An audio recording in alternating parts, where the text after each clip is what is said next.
शुरुआती लोग अक्सर सोचते हैं कि उनका स्केच परफेक्ट होना चाहिए, लेकिन कला में परफेक्शन का कोई अंत नहीं है। हर कलाकार अपने अगले स्केच में सुधार की संभावना छोड़ता है। इसलिए अपने बनाए हर चित्र को यात्रा का एक पड़ाव समझिए, न कि अंतिम मंजिल। पेंसिल शेडिंग करते समय हाथ को हमेशा ढीला और सहज रखना चाहिए। यदि आप हाथ में तनाव रखेंगे तो रेखाएं कठोर बनेंगी। यदि हाथ हल्का और लचीला रहेगा तो रेखाएं स्वाभाविक और सुंदर बनेंगी।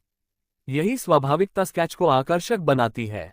कभी कभी स्केचिंग करते समय आपको लगेगा कि चित्र नीरस हो रहा है। उस समय पेंसिल को बदल दीजिए। अलग कठोरता वाली पेंसिल से नए स्ट्रोक्स लाएं। ये बदलाव चित्र में नई ऊर्जा डालता है। यदि आप किसी पोर्ट्रेट पर काम कर रहे हैं तो चेहरे की त्वचा की शेडिंग बहुत महत्वपूर्ण है। त्वचा की परछाइयां बहुत मुलायम होती हैं। यदि आप उन्हें कठोर रेखाओं से बनाएंगे तो चेहरा सख्त लगेगा।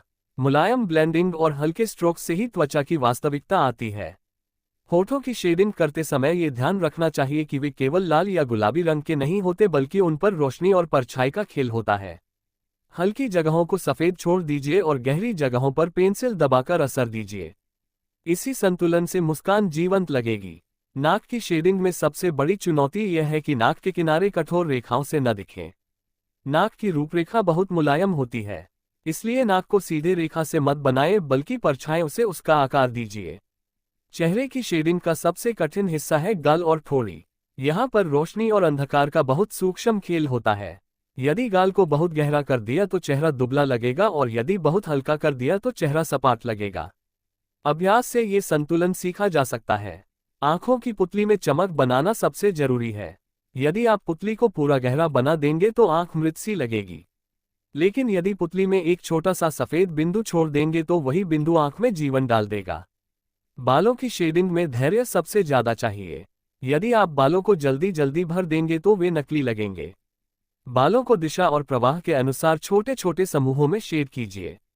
हल्के और गहरे स्ट्रोक्स मिलाकर ही बाल प्राकृतिक दिखते हैं। यदि आप किसी वस्तु जैसे फल या फूल का स्केच बना रहे हैं तो उसकी सतह को ध्यान से देखें। फल की सतह चमकदार हो सकती है, जबकि फूल की सतह कोमल हो सकती है। इस फर्क को शेडिंग से दिखाना जरूरी है। कभी भी स्केच बनाते समय केवल वस्तु को मत देखिए, बल्कि उसके आसपास के वातावरण को भी देखिए। पृष्ठभूमि वस्तु को उभारती है। यदि आप पृष्ठभूमि को बिल्कुल खाली छोड़ देंगे तो मुख्य वस्तु हवा में तैरती लगेगी। हल्की पृष्ठभूमि चित्र को गहराई देती है। शुरुआती लोग ये गलती करते हैं कि वे स्केच को पूरा करने में जल्दबाजी करते हैं, लेकिन स्केचिंग एक धीमी प्रक्रिया है। हर स्ट्रोक को समय देना पड़ता है। यदि आप जल्दबाजी करेंगे तो चित्र असंतुलित लगेगा। Pencil sketching